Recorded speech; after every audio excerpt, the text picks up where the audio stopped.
que la corruption. Vous, capitalistes, vous n'avez cessé de pousser la classe ouvrière à la misère. Et vous, communistes, vous avez cessé d'exploiter cette misère voulue par les capitalistes.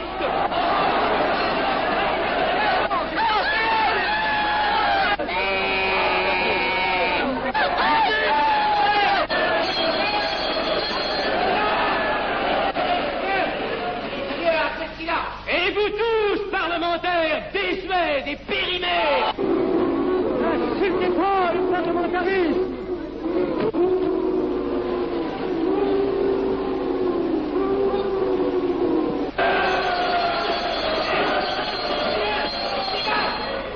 Messieurs, je vais lever la séance.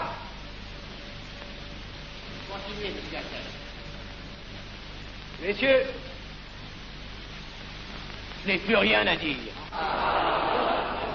J'ai eu conscience de vous dire quelques vérités, peut-être désagréables, mais utiles. Donc ce ne sont pas quelques interruptions qui m'arrêteront. La communauté française ne se bâtira pas sur le conflit de la vieille bourgeoisie égoïste et du peuple affamé. C'est pourquoi je ne voterai pas ce projet qui donne satisfaction au capitalisme international et serait le bon prétexte pour les communistes à accentuer nos divisions. Je ne le voterai pas. Je serai sans doute le seul à ne pas le voter, car il semble que par une étrange aberration, la Chambre tout entière soit prête comme toujours à trahir l'intérêt français au bénéfice de certains intérêts internationaux très particuliers.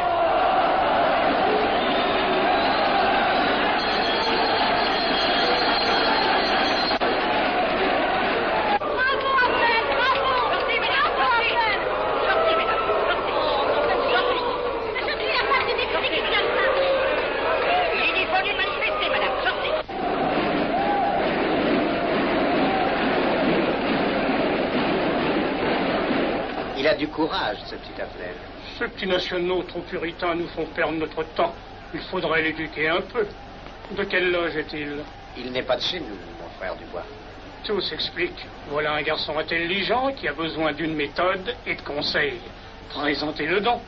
Il est sensible, il faudra procéder avec précaution. Envoyez-lui la rivière, il saura le persuader. J'y vais.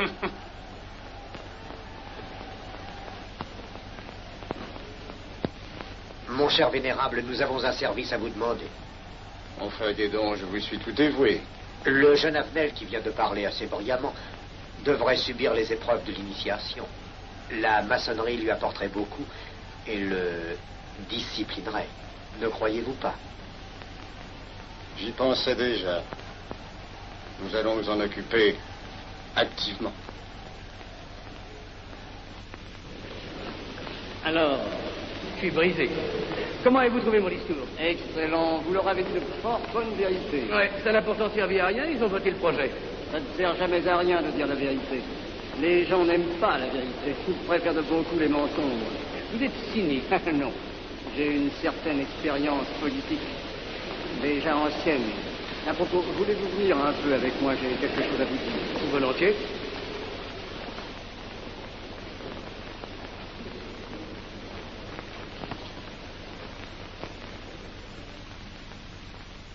Oui, voyons, je voulais vous dire, si nous reprenions notre conversation sur la franc-maçonnerie, vous m'avez dit l'autre jour que vous étiez curieux de connaître cette association.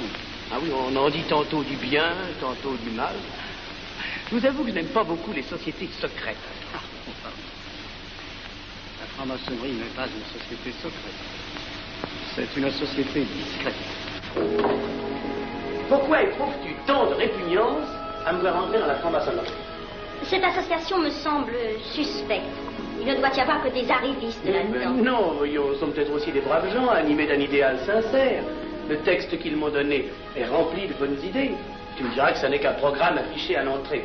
Mais il me paraît loyal. Tu es un honnête homme, mon chéri. Mais tu as un grand défaut. Ah, et lequel? Tu ne vois jamais le mal. Tu imagines que les autres sont bons comme toi-même. C'est pourquoi tu as toujours des déceptions. N'importe, je suis décidé à tenter cette expérience. Alors fais-la. Je souhaite me tromper. Quand dois-tu te présenter chez ces gens? Mercredi. Déjà.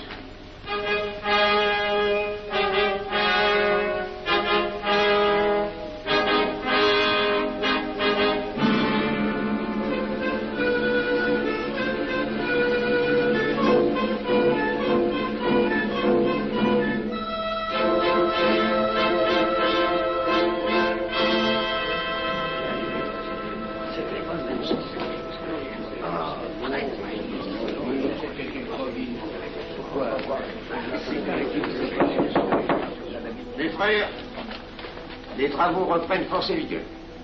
La tenue du comité a voté l'interrogatoire du profane Abnel. Nous allons lire les rapports confidentiels de nos enquêteurs.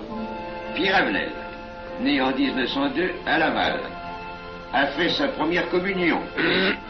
Oh, mon frère, vous l'avez eu, je vous en prie. Mais déclare ne pas pratiquer régulièrement. A même cessé de fréquenter l'église.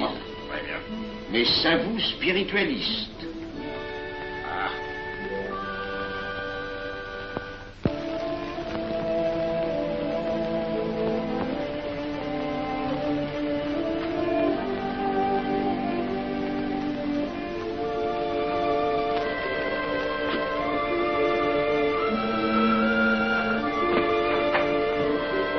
Monsieur, voulez-vous me citer? Permettez-moi de vous bander les yeux. Mes frères, le profane Avenel, qui nous est recommandé par notre frère Gainsbourg, vice-président de la Chambre, est député. Cela ne nous impressionne pas. Nous devons surtout examiner ce qu'il pourra apporter à la franc-maçonnerie. Il nous faut des gens qui servent notre ordre et contribuent à sa puissance. Pour l'instant, il paraît afficher des idées nationales un peu trop absolues. Mais enfin, je voudrais vous prévenir d'une chose. Comme il est de notre intérêt de tenir en main un grand nombre de parlementaires, il vaudrait peut-être mieux ne pas lui poser des questions qui pourraient le choquer. On nous le signale comme assez sensible sur les questions spirituelles ou religieuses. Quand il aura travaillé quelque temps parmi nous, il aura évolué.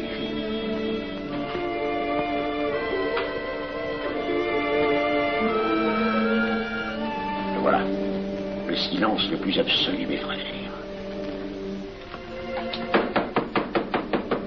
Qui frappe ainsi régulièrement à la porte du temple? C'est un profane qui demande à être interrogé, vénérable maître.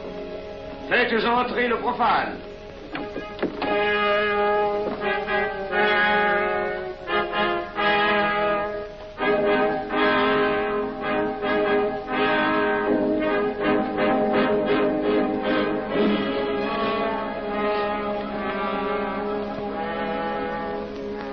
Monsieur, vous avez déclaré vouloir faire partie de la franc-maçonnerie.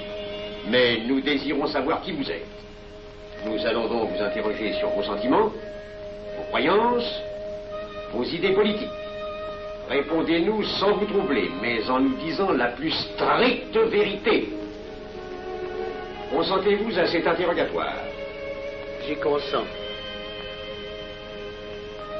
Monsieur, croyez-vous en Dieu? Et pourquoi?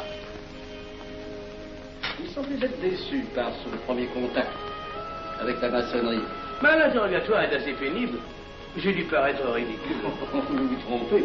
D'autres qui sont passés avant vous ont moins bien répondu. Vous avez été reçu avec une majorité convenable, 16 voix contre 10.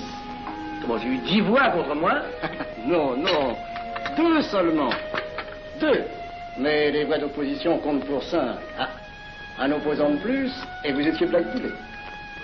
La maçonnerie est difficile sur le choix de ses candidats. Pas assez, mon cher, pas assez. Je dois même vous avertir que lorsque vous serez en loge, vous serez déçu. Le milieu maçonnique est épouvantablement médiocre. Vous verrez que vous nous apporterez plus que vous ne recevrez. Mais ces rites dont vous m'avez parlé, ces initiations mystérieuses... De bêtises. Il y en a qui y attachent un certain sens symbolique. La plupart des maçons ritent eux-mêmes de ces vieilles pratiques désuètes. Seulement, le jour de votre initiation, tenez-vous bien, les épreuves de la cérémonie ne sont pas commodes.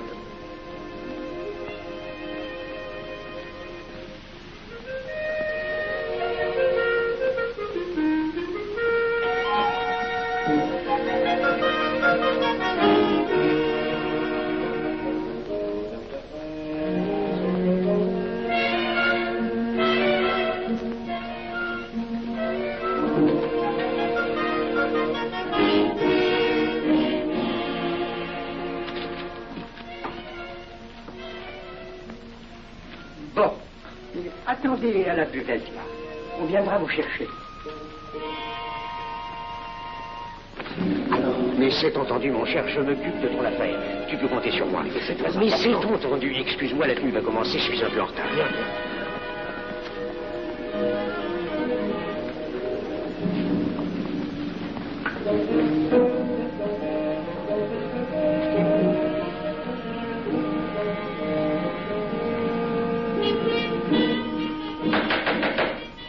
Prenez place, mes frères, nous allons ouvrir les travaux. Mon frère Durand, veuillez prendre place à l'ordre.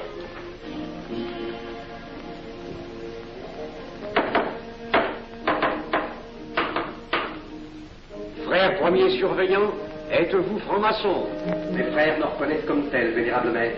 Frère second surveillant, quel âge avez-vous? 3 ans, vénérable maître. Frère premier surveillant, quel est le premier devoir d'un surveillant en loge? Vénérable maître, c'est de s'assurer que le temple est couvert. Veuillez vous en faire assurer par le frère couvreur.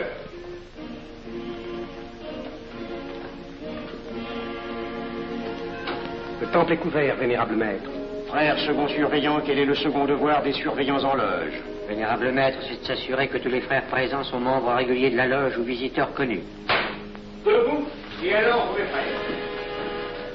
Frère premier second surveillant, assurez-vous que tous les frères rangés devant vos colonnes sont membres réguliers de la loge ou visiteurs connus.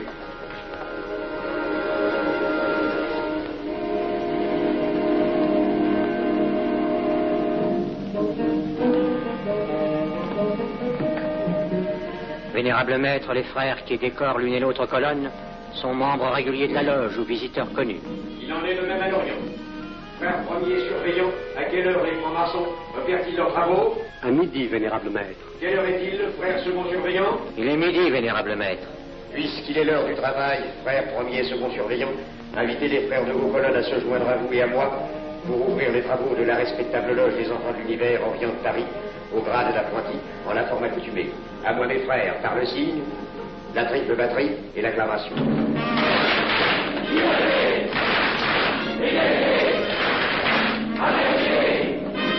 Prenez place, mes frères, les travaux sont ouverts. Mes frères, l'ordre du jour appelle l'initiation du profane Avenel. L'atelier a voté dans une précédente tenue la mission du dit profane.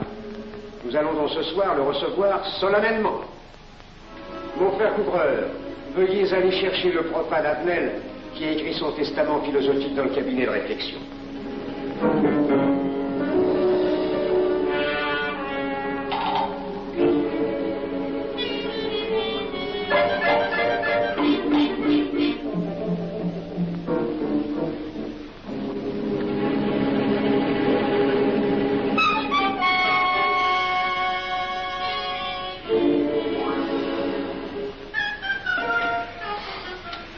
Rigolo leur truc. Monsieur, veuillez me suivre.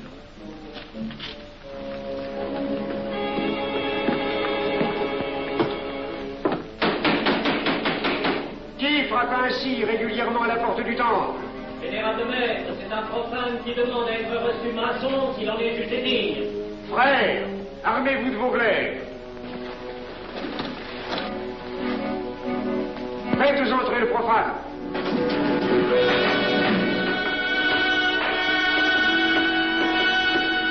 Laissez-vous, monsieur.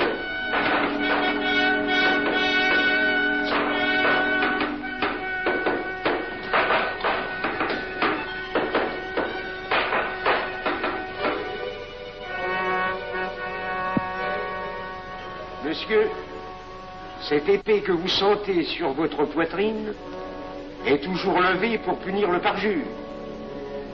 Elle est le symbole du remords qui déchirerait votre cœur si vous deveniez traître à la société dans laquelle vous voulez entrer.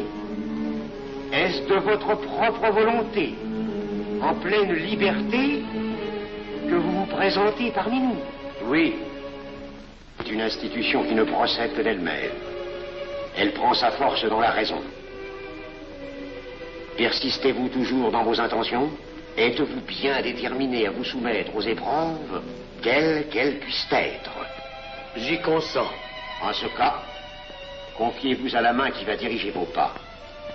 Mais comme il serait imprudent de s'imposer des obligations dont on ne connaîtrait pas l'étendue, il est de la sagesse de cette respectable assemblée de vous dire quels seront vos devoirs si elle vous admet dans son sein. Le premier est un devoir absolu de secret sur tout ce que vous pourrez entendre et découvrir parmi nous, ainsi que sur tout ce que vous verrez et saurez par la suite. Je dois exiger de vous un serment prêté sur la coupe des libations. Consentez-vous à le prêter? Oui. Frère expert, faites approcher le profane. Et vous, maître des cérémonies, apportez la coupe des serments. Présentez la coupe au profane.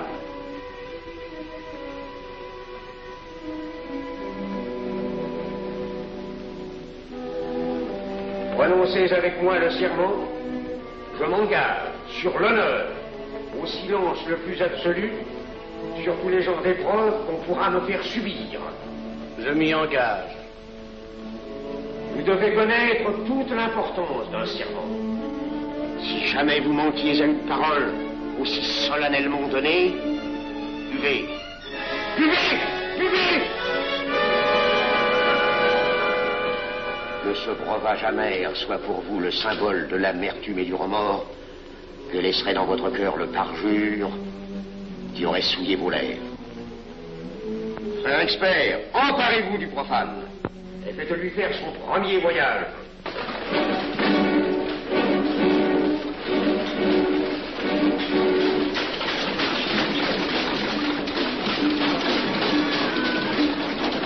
Là, c'est un profane qui demande à être reçu maçon. Comment ose-t-il l'espérer? C'est qu'il est libre et de bonne mœurs. Puisqu'il en est ainsi, qu'il passe.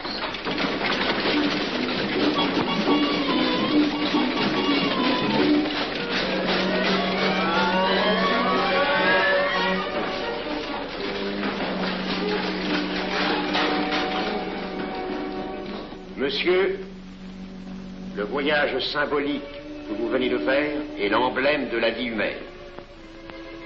Le bruit que vous avez entendu figure les passions qui l'agitent. Les obstacles que vous avez rencontrés peignent les difficultés que l'homme éprouve et qu'il ne peut vaincre ou surmonter que grâce à l'aide qu'il trouve dans ses semblables. Frère expert, faites faire le deuxième voyage.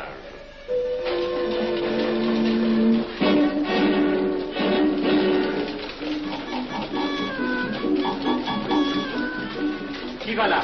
C'est un profane qui demande à être reçu maçon.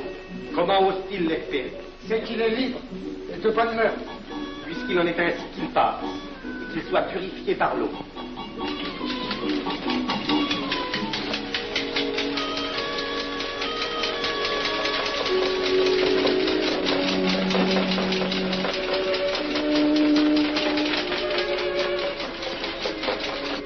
Monsieur, nous avons procédé à l'épreuve de l'eau qui représente l'épuration de votre esprit naissant à la vie maçonnique. Votre cœur doit être limpide comme l'eau pure. Frère expert, faites faire le troisième voyage.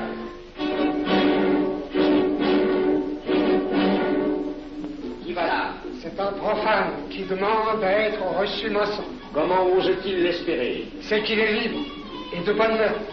Puisqu'il en est ainsi qu'il passe par les flammes.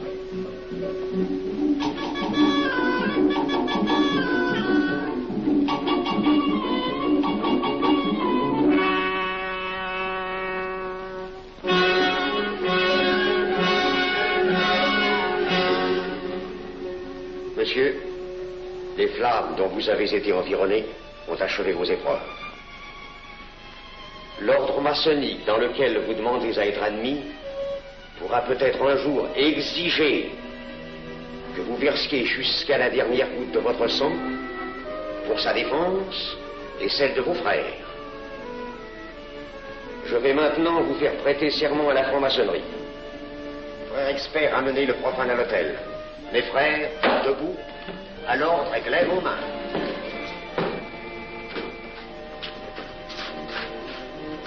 Moi, Pierre Avenel. Moi, Pierre Avenel. De ma propre et libre volonté. De ma propre et libre volonté. En présence de cette respectable assemblée de maçons. En présence de cette respectable assemblée de maçons. Je jure et promets solennellement. Je jure et promets solennellement. De ne jamais révéler aucun des mystères de la franc-maçonnerie qui vont m'être confiés. De ne jamais révéler aucun des mystères de la franc-maçonnerie qui vont m'être confiés. Quelle idée saugrenue ton mari a-t-il de se faire recevoir franc-maçon? Je lui ai déconseillé tant que j'ai pu, mais tu sais comme il est entêté. Il va se trouver dans un milieu d'arrivistes si médiocre. On l'a pourtant bien prévenu. Pourvu qu'il ne lui arrive rien. Il y a tant d'histoires qui courent sur le compte de ces sociétés secrètes. Ne t'inquiète pas, Pierre. Il saura se tirer d'un mauvais pas. C'est prudent. Pas assez. Monsieur, le serment que vous venez de prêter ne vous donne-t-il aucune inquiétude? Consentez-vous à le renouveler lorsque vous aurez reçu la lumière? Je le renouvellerai. Mes frères, nous allons donner la lumière aux profanes. Frère Couvreur, préparez-vous à accomplir votre office. Que la lumière lui soit donnée à mon 3e coup de maillet.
Ces glaives que vous voyez tourner vers vous vous annoncent que tous les maçons voleront à votre secours si vous respectez et si vous observez nos lois. Mais ils vous annoncent aussi que si vous trahissez votre serment, vous n'échapperez pas à la vengeance de tous les frères répandus sur la surface du globe et qui ont juré de punir le parjure.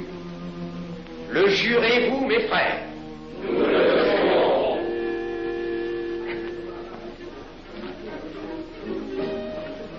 Mes frères, à la santé de notre nouveau frère. À votre santé.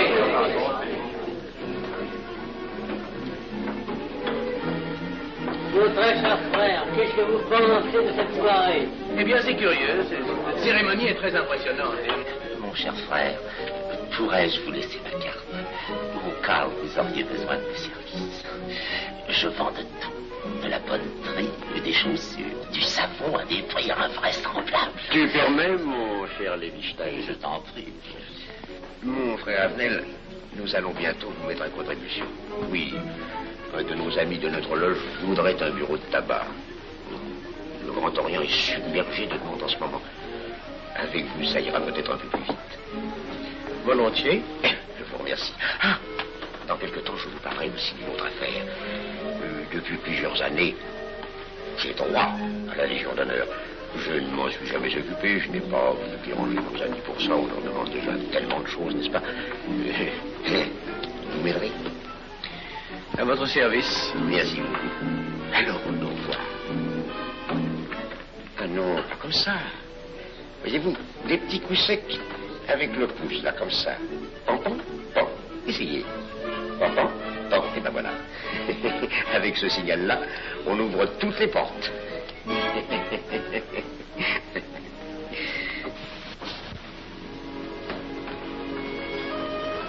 Alors, content? Bon. Tu as l'air contrarié. Oh non. Déjà déçu? Pas encore. Tu me raconteras la séance. Ah, j'ai juré de ne rien dire. Même à moi? Écoute, c'était pas ridicule. C'était étrange.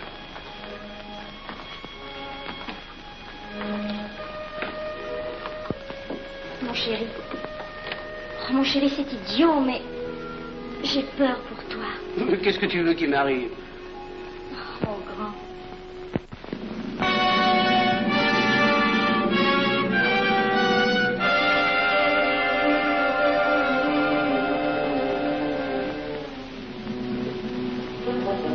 Mon très cher frère Abnel, vous êtes député.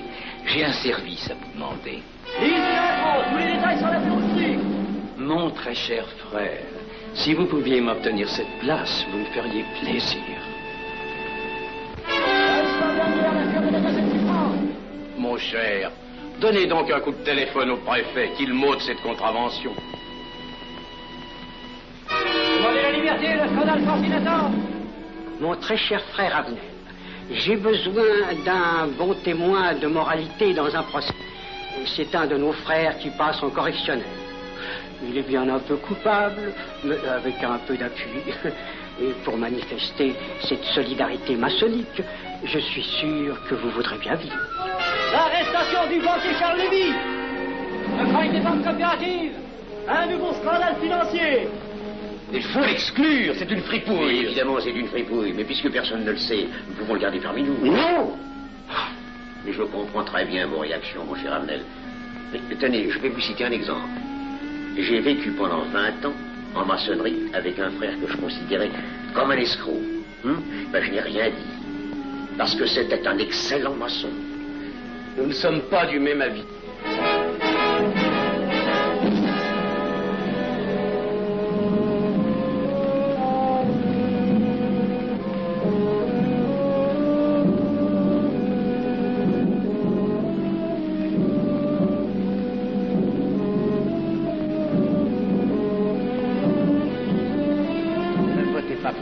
Pourquoi?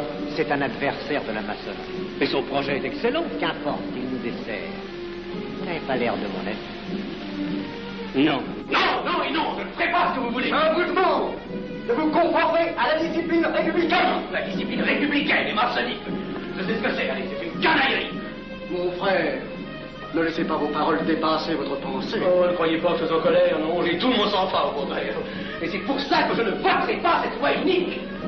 Vous détruisez ce pays en empoisonnant doucement. Abnel, vous ne parlez pas sérieusement. Mais vous ne comprenez donc rien.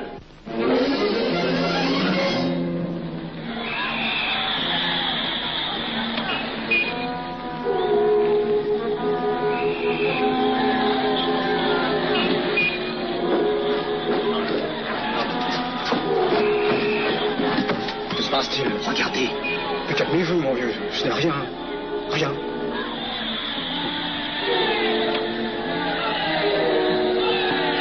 Que croyez-vous qu'on doit faire? Rien.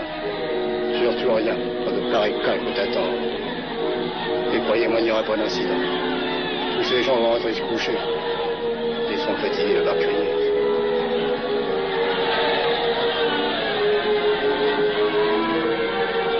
Qu'en pensez-vous, Abnel? Je voudrais être avec eux, place de la Concorde. Vous ne parlez pas sérieusement? J'ai pas envie de rire.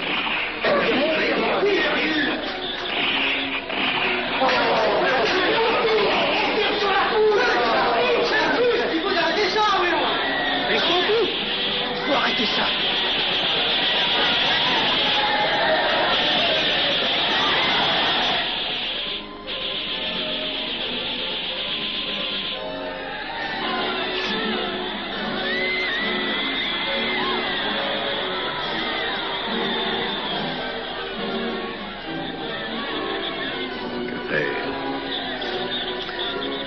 Trop tard.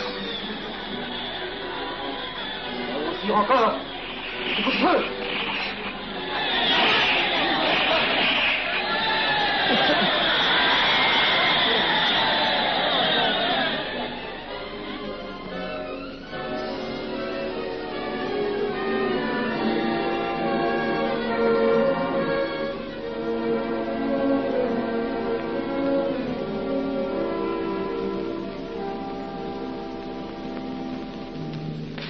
Messieurs, nous avons établi définitivement la liste des membres de la commission d'enquête. Tout le monde est bien d'accord pour la soumettre au vote de la Chambre. Pas d'objection? Le projet est accepté à l'unanimité. La séance est levée.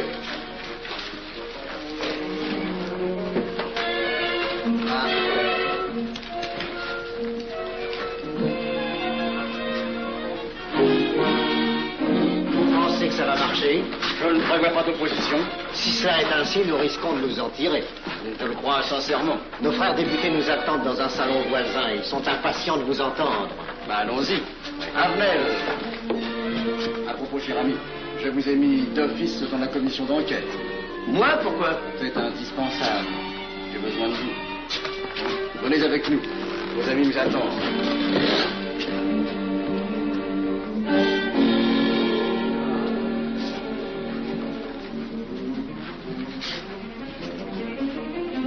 Mes frères, puisque nous sommes entre nous, je puis vous dire bien confidentiellement que nous allons traverser ces événements graves sans trop de dommages.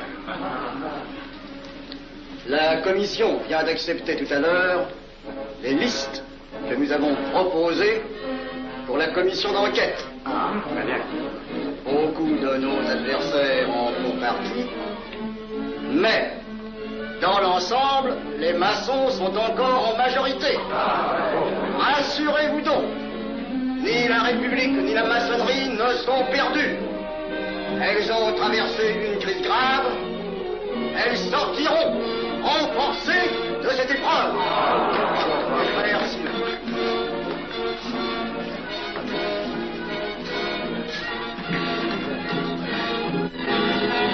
Demandez l'anti-Marfon, le scandale de la commission d'enquête. Demandez l'anti-Marfon, le scandale de la commission d'enquête. Vous me demanderez successivement le Quai d'Orsay, la Banque de France, l'état-major, le secrétaire général du Parti radical socialiste, le temps et les usines d'aviation Guerlain. Bien, monsieur.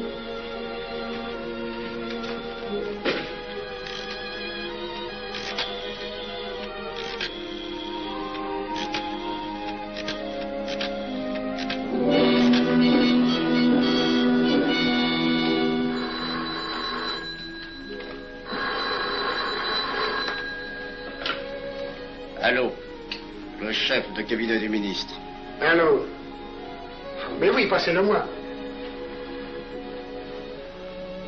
Lui-même, à vos ordres, votre très cher ami. Je ne peux rien vous dire par téléphone. Il pleut. Vous me comprenez?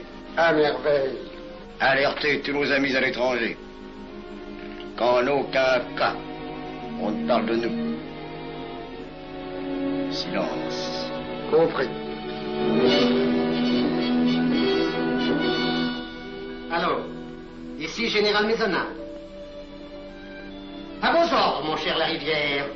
Je compte sur vous, mon cher général, pour que l'armée ne varie pas politiquement. Elle doit rester divisée, avant tout. Ne craignez rien, j'ai déjà procédé à des changements importants. Tous les officiers suspects d'être contre nous ont été éloignés de Paris et séparés les uns des autres. Mes frères, il est indispensable de franchir cette mauvaise passe. Il ne faut pas trop de mouvement de bourse. N'est-ce pas, mon frère sous-gouverneur? Nous maintiendrons la monnaie. La presse de droite doit essayer d'attaquer la presse de gauche. Pendant quelque temps. Pour donner le change. C'est entendu.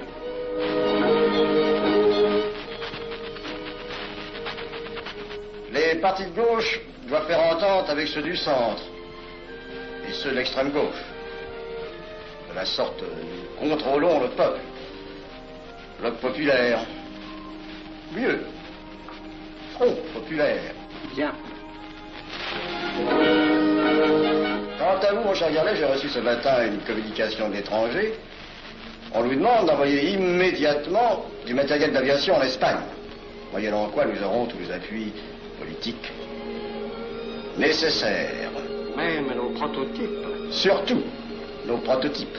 Ne croyez-vous pas que ce serait dangereux pour notre défense nationale? Faites ce que je vous dis.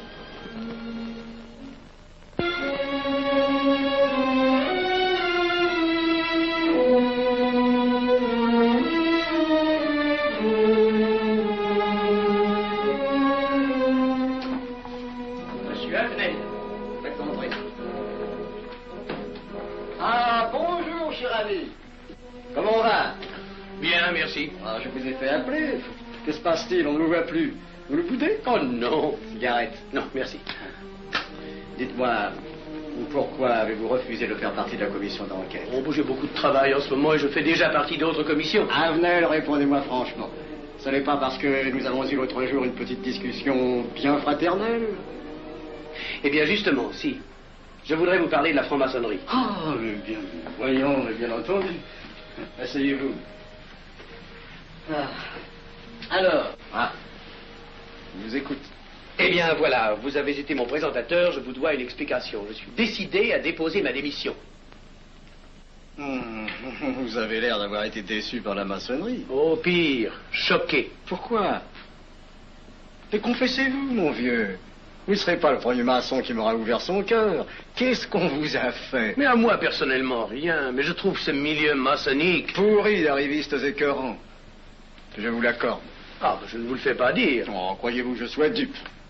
Ben, alors je ne comprends pas. Tant de vertus affichées sur le programme à la porte, tant de mystères à l'intérieur pour ne cacher que ces petites combines, ces appétits de comitard. Je m'attendais à trouver des hommes dévoués, sinon supérieurs. Au lieu de ça, je n'ai rencontré que des quémandeurs de bureaux de tabac ou de décoration, ou alors des fripouilles qui cherchaient à m'utiliser pour échapper à des condamnations.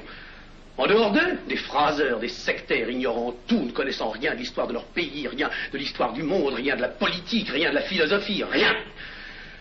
Ah, des cerveaux vides, mais des dents longues, et des langues folles. Et c'est cela qui gouverne la France. Quel grade avez-vous maintenant? J'ai été initié à la maîtrise il y a peu de temps. Eh bien, si vous avez le courage de vivre encore quelques années dans la médiocrité des ateliers bleus, vous passerez ensuite aux ateliers supérieurs. C'est mieux? C'est autre chose. Voyons, vous êtes 33e, n'est-ce pas? C'est le grade le plus haut dans la maçonnerie. Mon petit Avenel, je vais vous révéler, quoique je ne le doive pas, ces fameux secrets maçonniques dont on fait tant de mystères. En maçonnerie, on cache tout aux petites gens. En bas, vous ne savez rien. En haut, vous commencez à voir un peu plus clair dans le jeu mondial. Moi-même, je ne suis pas totalement éclairé sur les intentions des dirigeants de notre ordre. Et quand je dis dirigeants, je me trompe. Il n'y a pas de chef chez nous. Il n'y a que des exécutants. Je suis un pion sur un échiquier, j'accomplis une fonction. Je reçois des messages. J'obéis. Je transmets. J'agis. Mais qui dirige? Personne. C'est beaucoup plus compliqué et simple en même temps qu'on ne pense. Qu'est-ce que la maçonnerie? Des groupes d'hommes qui se sont réunis aux quatre coins de l'univers pour enserrer le monde dans un réseau aux mailles infranchissables. Nous sommes 50 000 en France, 500 000 en Angleterre, 3 millions en Amérique, c'est peu. Mais c'est énorme, parce que nous formons un bloc uni d'une seule volonté. Nous rayonnons partout, nous commandons partout. Ici, 300 parlementaires sont francs-maçons. En Angleterre, le roi fait partie de notre ordre. Aux États-Unis, le président est 32e. Il n'y a pas un pays où nous n'ayons nos appuis secrets, nos hommes, nos banques, nos groupes dévoués. Et ceci n'est rien. Je ne vous montre là de la maçonnerie que la puissance physique. Il y a peut-être autre chose.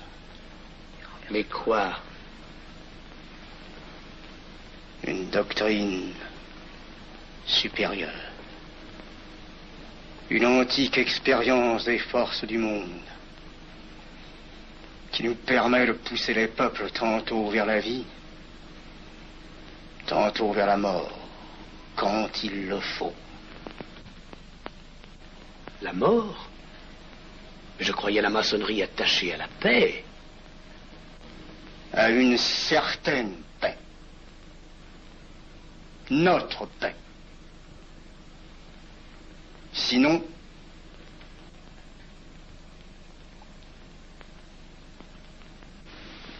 alors, cette démission? Je vais réfléchir.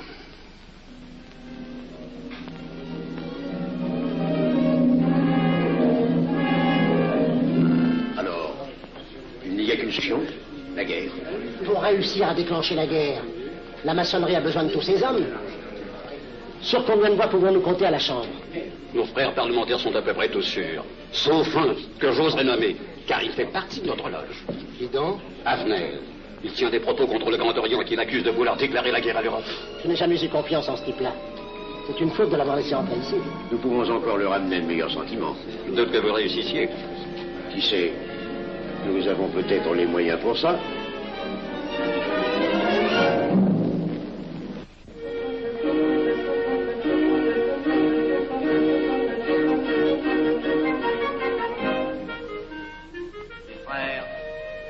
L'aviation allemande n'a pas d'appareil. Plus de 2000 accidents d'avion l'année dernière en Allemagne. La ligne Siegfried est à peine construite. Les tanks allemands marchent difficilement. Un détail entre autres qui m'a été rapporté par un de nos frères. Quand leurs tanks sont entrés à Vienne, on s'est aperçu que certains d'entre eux étaient en carton et montés sur des hautes bicyclettes.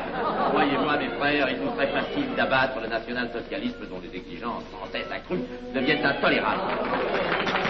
Et libérer ainsi nos frères réduisent à l'esclavage. Jamais nous n'avons été plus près. En 15 jours, nous réglerions le sort de l'Allemagne. Notre loi régirait l'Europe définitivement. Notre victoire est sûre. C'est faux. C'est faux. Silence. Ce que dit cet homme est faux. Mon frère, je vous rappelle alors, vous n'avez pas la parole. Je le sais. Je suis député et membre de la commission de la défense nationale. Je ne peux pas laisser se prolonger un discours aussi manifestement erroné. L'appréciation de monsieur, de notre frère Liechtenstein. Oui, si vous voulez. Sur l'état de l'armée que possède l'Allemagne sont des mensonges. Et ajoutez quoi, c'est de la stupidité. Mais pourquoi vouloir une guerre entre l'Allemagne et la France? Mon frère, vous n'avez pas la parole. Peu m'importe. Mais je tiens à dire qu'aucun motif réel de conflit ne peut être invoqué. Vous le direz tout à l'heure, après l'exposé de notre frère. Non, je le dirai immédiatement, avant d'entendre des stupidités bellicistes. Oh. Mais vous tous, maçons, vous poussez à la guerre.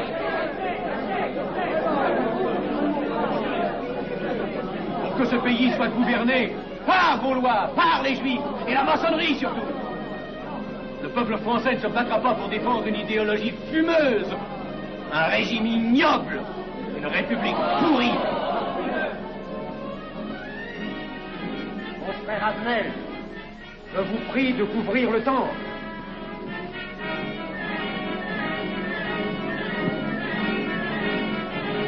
Vous êtes tous des menteurs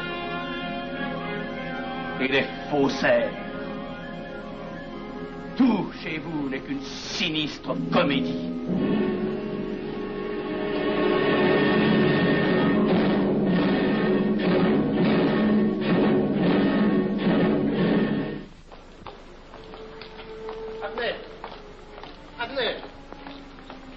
Avenel, excusez-moi, comme vous, j'habite Neuilly, c'est pourquoi je me permets de vous rejoindre. Oui, vous avez fort bien fait, monsieur. J'étais près de vous à la tenue. Je voulais vous féliciter. Oh, merci. Vous avez très bien fait de leur crier des vérités. Ce sont des fous. Malheureusement, il est impossible de leur faire entendre raison. Les événements sont pourtant indiscutables. Oui. Dites-moi, j'ai des documents confidentiels sur l'action actuelle de la maçonnerie qui peut-être vous intéresseraient. Des documents? Oui, des documents. Vous êtes député, il serait utile et urgent que je vous les communique. Mais je crois bien, où sont-ils? Chez moi, pas très loin d'ici. Si vous avez quelques minutes. Oui, volontiers, allons. Alors, qu'est-ce qu'on décide? Pétard ou couteau? Le couteau, ça fait moins de bruit. Attention, les voilà.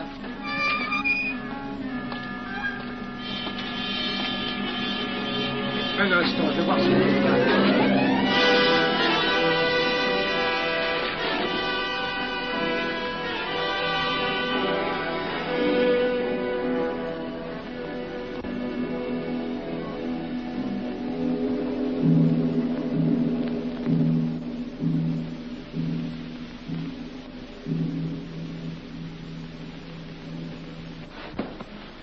t'inquiète pas, mon chéri. Tu guériras vite. Le docteur a dit maintenant que j'étais sauvé, à condition d'être sage.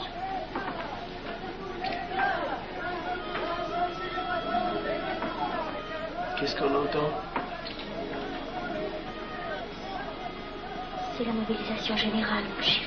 Quoi, la mobilisation? Ne t'agite pas, je t'en supplie. Je n'aurais pas dû te le dire, mon Dieu.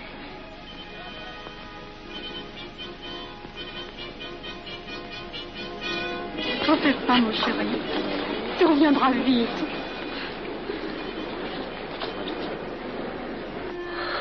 Les brutes. Ils sont arrivés. Ils ont réussi à déclencher leur guerre. Ne bouge pas. Tes plaies sont à peine fermées. Si j'étais pas tombé sous les coups de ces criminels, j'aurais peut-être pu arrêter ça. Mais non, tu n'aurais rien pu empêcher, mon chéri. Ces hommes sont plus forts que toi. Ils ne t'auraient pas manqué.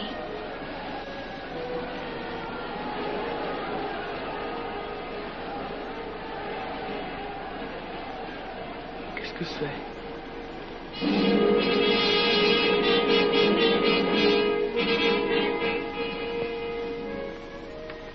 Les malheureux. S'ils savaient ce que je sais.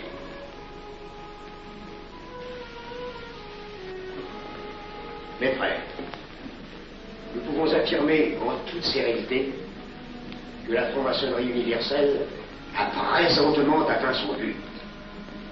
Cette guerre qui est la nôtre est déclarée. Elle doit aboutir au triomphe de notre ordre. Il importe que le monde soit définitivement gouverné selon nos méthodes et par nos idées. Debout et alors. Frère premier surveillant, à quelle heure ferme-t-on les travaux? À minuit, vénérable maître. Quelle heure est-il, frère second surveillant? Minuit, vénérable maître. Puisqu'il est minuit et que nous avons accompli notre œuvre, je déclare les travaux clos à mon coup de maillet. Retirons-nous en paix, mes frères, sous la loi du silence.